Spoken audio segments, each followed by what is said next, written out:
All right. Today, our instructor and trainer is none other than Lani Ngata.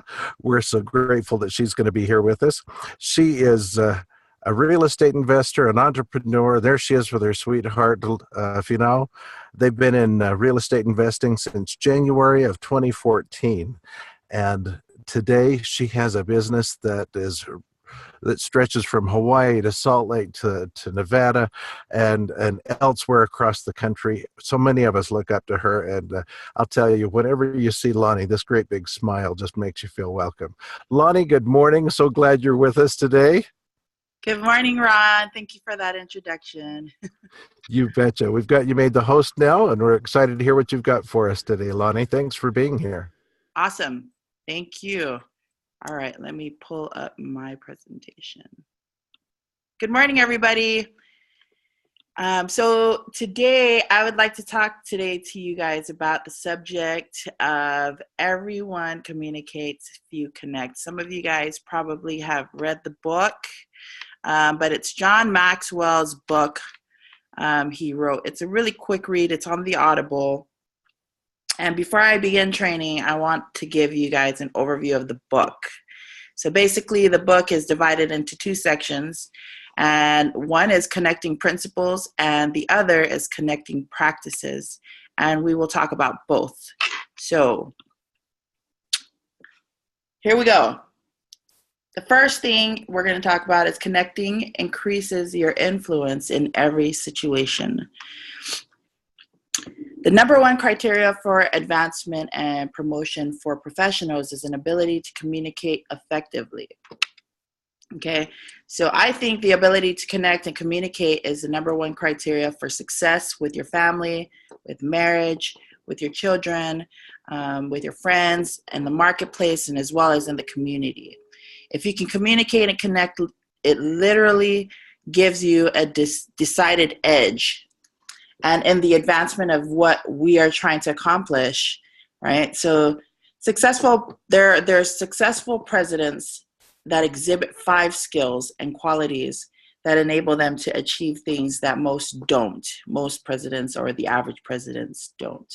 And here are the five qualities. And the first is vision. You definitely have to have a vision to be able to connect with people. The second is pragmatism. And then the third is consensus building, meaning you can put together things and put together a team that can work together. Charisma is the next thing. And trustworthiness is the fifth quality.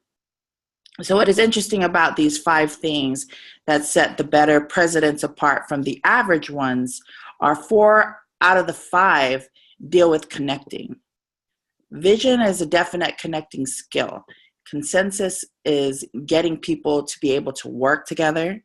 Charisma is, of course, that's why a lot of people follow the quote, Pied Piper. And then there's trustworthiness, right? So 4 of the 5 skills needed to become a great leader has to do with connecting. So let me define connecting. Connecting is the ability to identify with people and relate to them in such a way that it increases our influence with them. Okay. In other words, we can identify with them until they say he or she can say to us they understand exactly what we know or I know and exactly what I went through. And we can relate with them because of their ability to begin.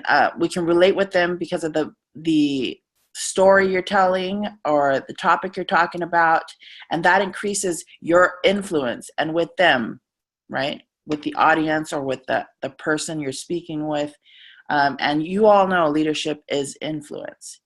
So there is a story that John Maxwell tells about how he had an interview with a business guy from India.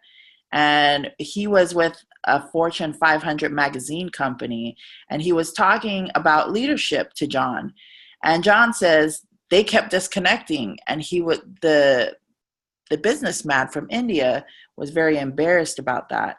And when they were on the phone, they immediately realized when it was disconnected. When you talk to people about communication and connecting with people, I can tell you there are a lot of people and they are talking all day long and nobody's home. Ever been in that kind of situation where you're talking to somebody and they just talk, talk, talk, talk, talk, and you're just quiet, but you're not really paying attention? It's kind of like when you're talking to somebody on the phone and it just disconnects. It has that duh right when it disconnects.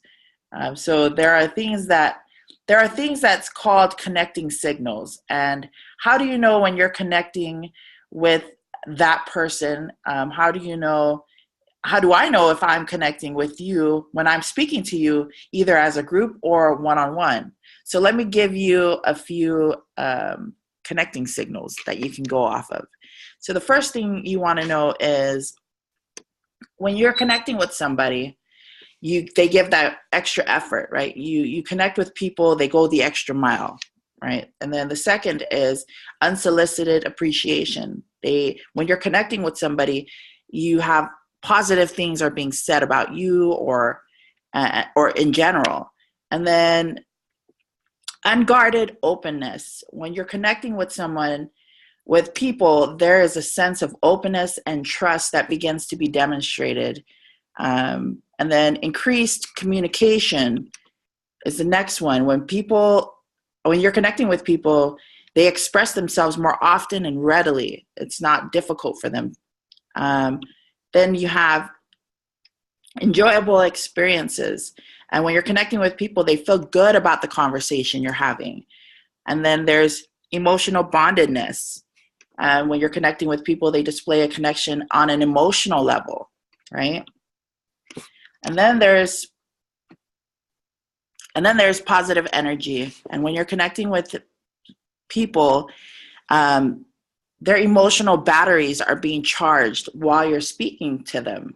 And then there's growing synergy, and their effectiveness is greater than the sum of the contribution, right?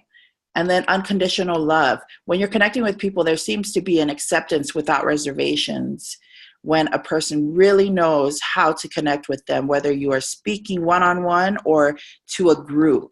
And this is not all the connecting signals. This is just basically some that you can start implementing and noticing when you're connecting with people. And connecting is very important to me. You remember in elementary school, I know at a young age when I was in school, I noticed that some kids would connect with the teacher. They call them the teacher's pet. And what I used to wonder is what made them connect or what made them special, and other kids there that didn't connect to the teacher at all. And at a very early age, I understood there would be a relationship between my success and the ability to connect with people. And for me, I noticed that it became really natural at a young age for me. So one of my favorite stories that I heard from John Maxwell's training that I went through was about a bank robber named Jorge Rodriguez. Jorge was an Old West bank robber that operated along the Texas border in the late 1900s. And he was so successful at robbing the bank that the Texas Rangers created a special task force to try to stop him. Late one afternoon, they seen him slipping back over the border to Mexico and watched as he mingled with the people at this cantina. And then they creeped up while he was unaware, and the Texas Ranger says to him and points a gun to his head and says, "Jorge Rodriguez, I know who you are, and I've come to get all the money you took." But there was one problem. He didn't speak English, and the Ranger didn't speak Spanish. So a young kid in the cantina says, "Hey, I can speak both. I can speak Spanish and I can speak English. Would you like me to translate?" And Jorge Rodriguez tells the Texas Ranger, he says to the young kid, "Tell the Texas Ranger that I haven't spent a dime, and that he can find the money down by the hall, the city hall, 5 bricks down, and he can move the 5th brick, and the money's behind that." And so the young kid says the young kid tells the Texas Ranger He says Jorge Rodriguez is a brave man and he is ready to die. And so the moral of this story is the disconnect between that. And I find myself in situations like that here I'm going through, right? But connecting is definitely, they had a language barrier, so they weren't able to connect on that level. And we never want to be at that level where we can't connect with people. So Jay Hall, a PhD in he conducted a study on the performance of 16,000 executives, and the conclusion he came up with was direct correlation between achievement and the ability to care for and connect with people. There's 3 different areas in being able to connect with people. There are high achievers, average achievers, and low achievers. So we're going to talk about that. We're going to go from left to right on this. For high achievers, they care about people as well as profits. Then there's average achievers who care, they concentrate on production. Low achievers, they're preoccupied with their own security. And then we're going down to the next one. High achievers view subordinates optimistically. Average achievers focus more on their own status. And low achievers show a basic distrust of subordinates. And then there's high achievers that seek advice from those under them. Then average, reluctant to seek advice from those under them. And then we have low achievers who do not seek advice at all. And you'll notice that when you're looking at this list, where do you fall in place, right? So high achievers actively listen. Average achievers listen only to superiors, and low achievers avoid communication and rely on policy manuals. Now, when you get to policy manuals and you're starting to rely on policy manuals, that's a danger zone right there, right? So principle number 2 is connecting is all about others and not ourselves. Why do we focus on ourselves and not others? 1 is because of immaturity. 2 is maturity is the ability to see and act on behalf of others. Okay. 2 is ego. Now there is a letter I want to read to you guys and talk about on ego. Give me a second. And I have to pull this up.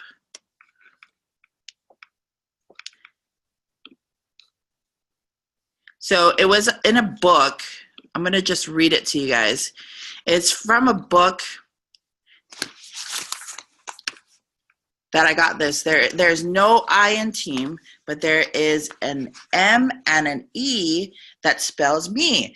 If you first help people get what they want, they will help you get what you want. That's a quote by Zig Ziglar. Most of you guys have heard that. So I wanted to read to you guys a letter that was from a book by Calvin Miller called The Empowered Communicator. And here it goes. It says, "Dear speaker, your ego has become a wall between yourself and me. You're not really concerned about me, are you? You're mostly concerned about whether or not the speech is really working, about whether or not you're doing a good job.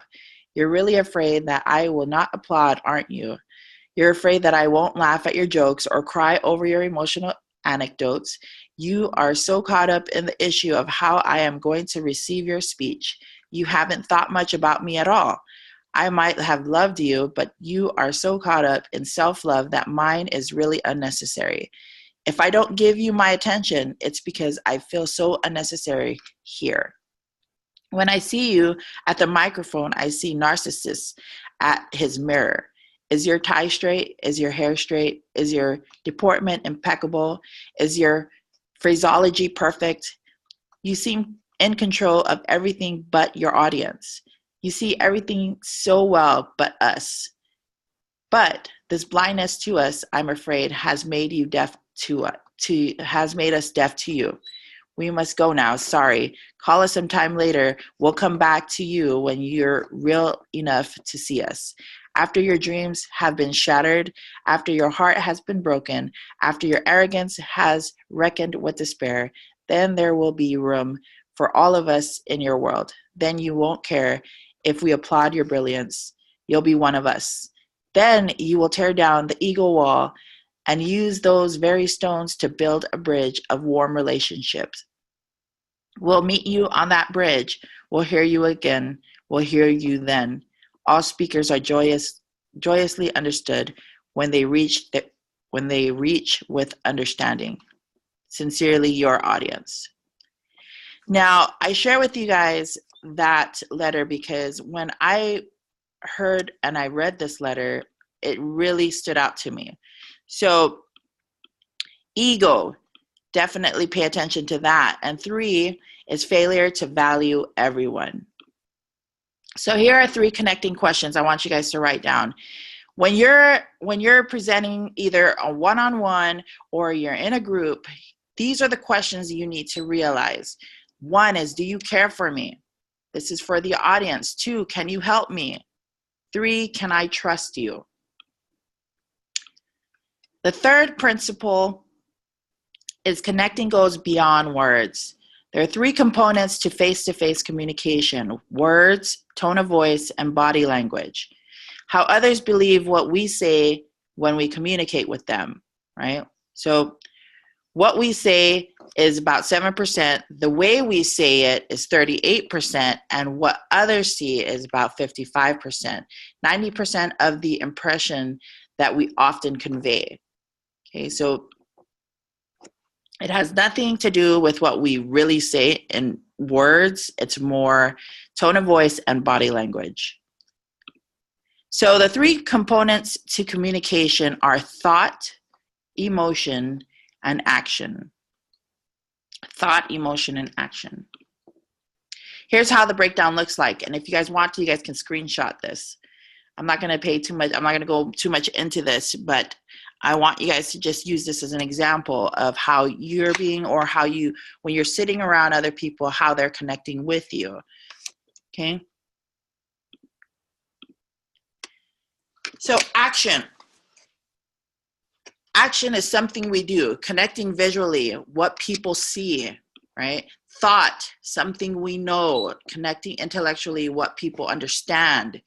And then the third is emotion, something we feel, connecting emotionally, and what people are feeling when you're talking with them.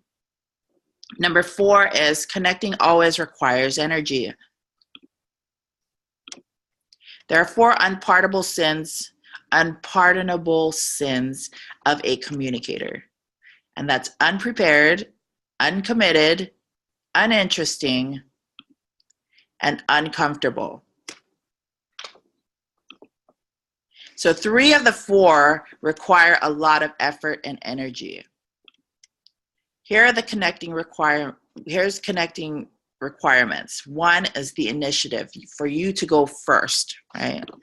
And then clarity, you become a lot more clear with it.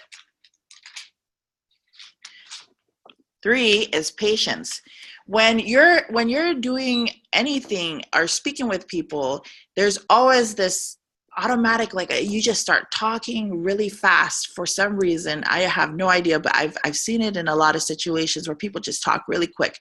And sometimes it really helps for you to just stop and slow down so that you know that that person is clearly understanding everything you're talking about. And then selflessness, always wanting to give, okay? Giving, it helps giving is a skill that you're able to connect with others. If you don't have that, it's really hard for people to connect. There's a guaranteed disconnect with you. And then the 5th one is stamina. So just if you guys wanted to get that so those are the 5 connecting requirements. All right, number 5, connecting is more skill than natural talent. Let's talk about that, because it is, for some people, I know this from experience. I have seen so many people that at first did not have that skill, and they believe they did, but it didn't happen to be that way. And as time went on, and as they plugged into other trainings, and being able to step up in different areas. I've seen a lot of them be able to develop this skill, and it's really, it doesn't matter if you have that talent to connect. It's really a skill set. So relationships, who you know, this is just successful connecting examples, right? Relationships, who you know. Sacrifice, how you live. Insight, what you know. Success, what you have done. And 5, the ability and what you can do. These are 5 different things, the skills that help you to become successful at connecting. And so relationship, sacrifice, insight, success, and ability can definitely help you take your connecting skills to another level. Now, one common ground practice is connectors connect on common ground. Barriers to finding common ground are assumption, arrogance, control, and indifference. So here are some choices to finding common ground.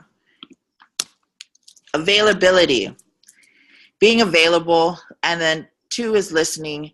And I know that listening is very important to develop and to be able to connect. When you're not able to listen and you're not available, people check out. Right. I see it on the weekly basis. I see it when I'm talking to people, and sometimes I notice that they're not really paying attention. Right. No one's home. Questions definitely help you to begin to connect as well. Asking the right questions, being thoughtful while you're asking those questions, going deeper into conversations, and keeping it very simple when you're asking questions. How does that make you feel? What do you mean by that? Being very open to it, being likable, being humble, definitely being humble, because if you're not humble, people read you as overly confident, or, you know, there's that creates a disconnect. And then being adaptable. Okay, these are just some of the common grounds. Choices to finding common ground with people when you're having a conversation, when you're training, when you're talking as a leader, when you're guiding people. These are just the common grounds to be able to begin a conversation and connect. Number 2 is simplicity. Connectors do the difficult work of keeping it simple. There's 4 components to connect through communication, and that's humor, heart, hope, and help. The 4 H's: humor, heart, hope, and help. So there's 3 S's. You keep it simple, you say it slowly, and you have a smile. Okay, keep it simple, say it slowly, and have a smile. The art of simplicity is to talk to people, not above them. 2, get to the point. 3, say it over and over and over again. And 4th, say it clearly. 5, say less, and everything will be great. Okay, so if you want to take a screenshot of that. This definitely helped me when as I was growing to become a leader and growing my team. These are some things that I kept on my board of keeping it simple. Okay. Number 3 is experience. Create an experience everyone enjoys. Whenever you're speaking with somebody, whenever you're talking to a prospect, when you're building your team and you're training your team, create an experience for them. For me, I always think of experience when I'm training people, and I wonder what would they say? What would I feel like if I was on the other side of it? So I want to create an experience that they'll remember, and how to be interesting. So take responsibility for your listeners. Communicate in their world, not in your world, in their world. Capture people's attention from the start. Don't prolong that. You want to have them engaged. Number 4 is say it so it sticks. Keep saying things. If you have a point you want to drive in training or in to your team or to one person in general, say it so it sticks. Right? So number 4 is inspire. Practice number 4, connectors inspire people. So here's what the inspiration equation looks like. What people know about you, what people see about you, and what people feel equals inspiration, right? If you ever notice when you see Scott Rowe and he trains when he trains the team, or when you see Bob Snyder, or when you see any of the pack members up on top of the stage, what do they know about people? What do they see in the crowd? What do they make you feel like when they're up there training, right? So what do people need to know? That you understand them and are focused on them, not you, and that you have high expectations of them. And then what do people need to see? They need to see your conviction. They need to feel your conviction. They need to see your conviction. They need to see your example, and they need to know that you went through that same experience. And then what do they feel? What do people need to feel? They need to feel your confidence in yourself and in them. And they also need to feel your gratitude for them. Remember that, your gratitude for them. This is how people become inspired. When you see trainers in front of the room, when you're going to epics, when you're going to 4 Pillars of Wealth, wherever your intro meetings are at, a lot of the people that are leaders in this company, they do all 3 of these things, and they inspire the team. They inspire people. They reinvigorate their belief. They reset that. So inspiring people, these are the different steps for you guys to understand. Number 5 is credibility. Credibility is the currency that connectors have. Credibility is the currency that connectors have. Here's the credibility checklist. Have I connected with myself? Have I made right my wrongs? Am I accountable? Do I lead like I live? Do I tell the truth? Am I vulnerable? Am I following the golden rule? Do I deliver results? So I want you guys to take down the credibility checklist. Here's how connecting definitely helps you in your business. When you ask yourself these questions, always remember, if you're not in alignment, people will see right through that. And they can't connect to somebody that's not in alignment. You can't get up in front of a room and say you made $10,000 and you haven't made $10,000, right? You want to lead, like every time you're talking about something, it's in alignment with who you are, and you don't ever change that, right? You want to always stay in alignment with who you are. Be vulnerable. A lot of people feel like they have to put this facade on, and there's no reason to do that, because when you're able to connect, your business grows, period. You become successful. People in this business think that not sharing the painful parts of growing and becoming successful isn't important. They just share all the good stuff that has happened. But what you don't understand is, if you share all the struggles that you go through, it inspires, it connects, people relate to you. And the key to success is connecting with people. Credibility is definitely one of them. So I hope that was some good content for you guys to take and apply into your business. Today, add it to your team. I just want to thank Ron for the ability to get on the call and train you guys all across the nations in different states. It's been a while since I've been on this call. And if any of you guys have any questions, feel free. I have a few more minutes for you guys to ask me questions.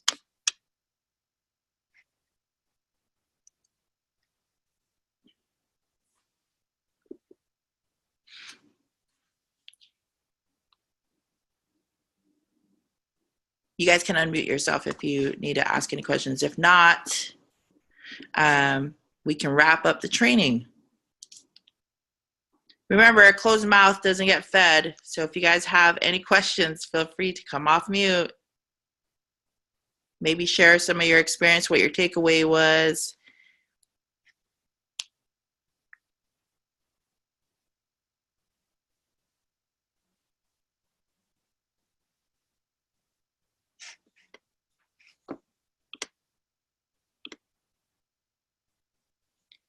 You're welcome, Linda. Hi, Lani. Lani, sorry about that. Hi, Joe. Hey, so I just wanted to say thanks. I'm trying to build a team over here in Logan, Utah right now.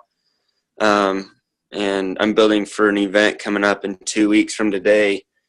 And just all that you talked about really just kind of resonated with me, and kind of trying to be the leader in building this team over here, and the things that I need to continuously do to, rise to the next level and to be the leader that people need me to be. Absolutely. So thank you very much. That was very good insight, and plan on using it. You are welcome. You're gonna do very well out there. Thanks. Yeah, we're planning on having like 200 people there. So we're gonna go out hustling and get people to the meeting. So Definitely. Tell you what, running a market and leading is definitely the fastest road to success. I can tell you that. So good job, Joe. thank you.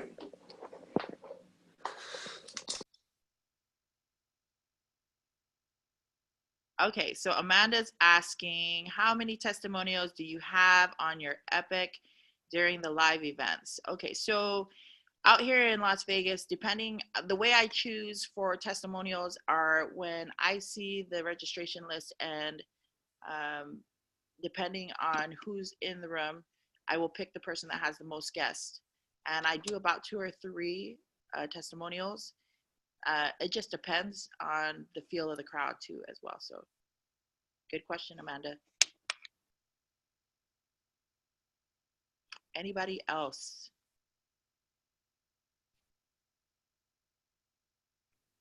Wow, this is a lot. There's a lot of people on this call.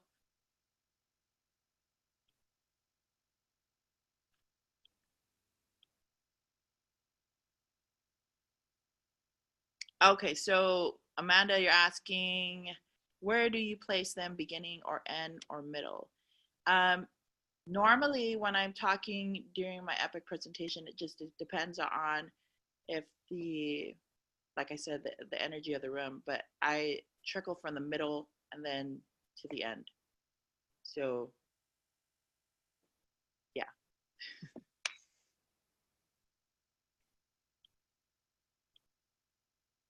You're welcome.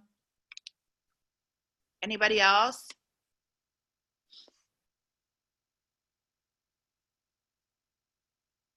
All right, so here's my challenge to all of you guys that are on the line. My challenge to you is to get on the Audible, and if you don't have the Audible login, make sure you get that from your 5-star or check Elevate Your Investing website. But get on it and listen to this book. Everyone communicates, few connect.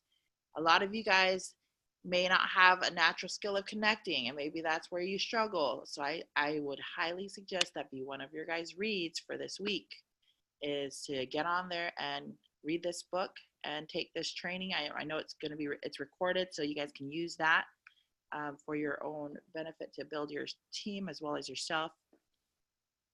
Tiffany is asking, do you have any advice for people just beginning? Absolutely.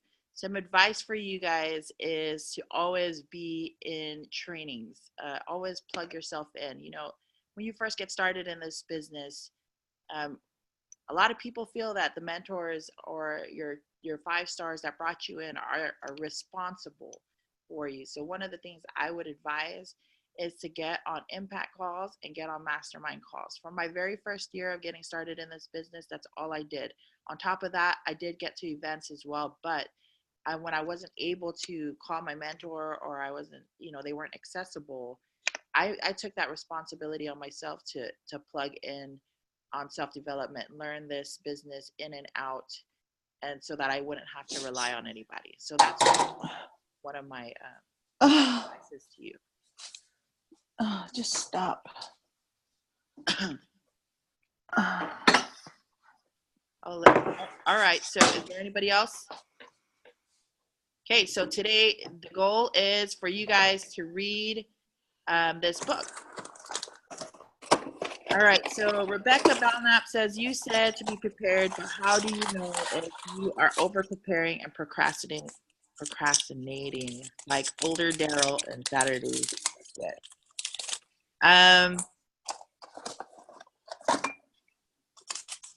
Give me a second. I think somebody's unmuted. All right. So you said to be prepared, but how do you know if you are over preparing? Being prepared, here's what I think of. When you procrastinate in business, in anything, how you do one thing is how you do everything in business. That's going to be one of my advice to a lot of you guys that are beginners on this line. When you are preparing something for any kind of training, or if you're doing something in your business, if you're not prepared, it definitely will show and reflect the type of person you are. So always being preparing meaning if you are, use an example for doing training. I always like to be prepared where I practice my presentation a day or two or a week ahead of time if I know I'm going to be doing a Super Saturday training. And when you get to a point of in this business of training, you already have all these different trainings done that it naturally comes easily when you're prepared. So that's I don't know. I hope that's something to answer your question.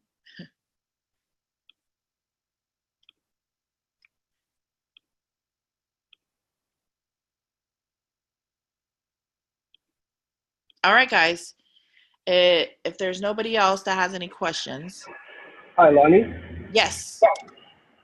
Quick question for you. So I'm kind of new. I started in January. My name is Ravi Walter. I'm out of Seattle. And I currently met a very nice Samoan lady, but there's kind of a language barrier.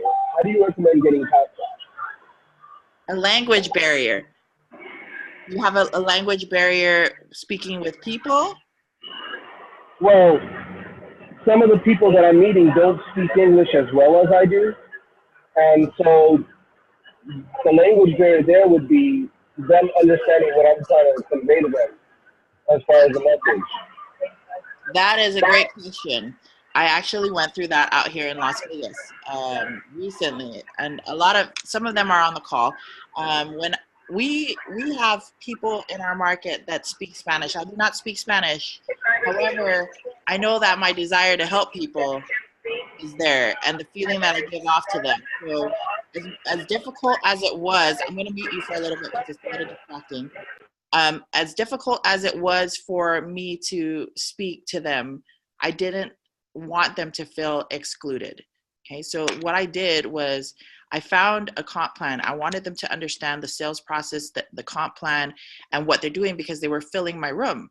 And what I did was I sat down with the ones that lead the Spanish group, and they were confused, but they were bringing in people and wanted to understand how do they talk to them.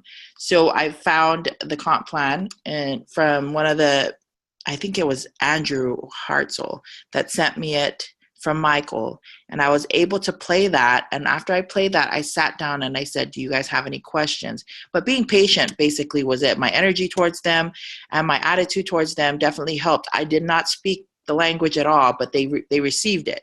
So I noticed when I have that language barrier, I have to be a lot more patient with them. Some of them, they speak English, but not very well, right? Just like how you're going through. So just remember, picture yourself in their shoes, and they have the desire to learn what you know, but they just don't know how to do that. So being patient and going through step by step, drawing it on the board, and using pictures, maybe to help out. But the energy and the attitude behind it definitely helps them to reciprocate that. That's how I've handled it. I hope that helps. Oh, you're welcome, Wanda. One day I'm going to speak Spanish. One day. Anybody else? I hope that was helpful, Ravi. It was. Thank you so much. Yeah, no problem.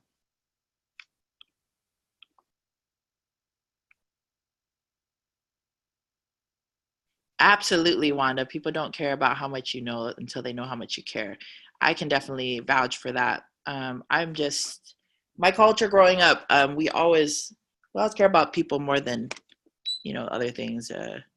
When you care about people and you give them that experience, just like I was talking about in the training, it comes across really well, and they're able to do a lot more with you, whether or not they speak the language or not. They just know that your intentions behind it is clean, right?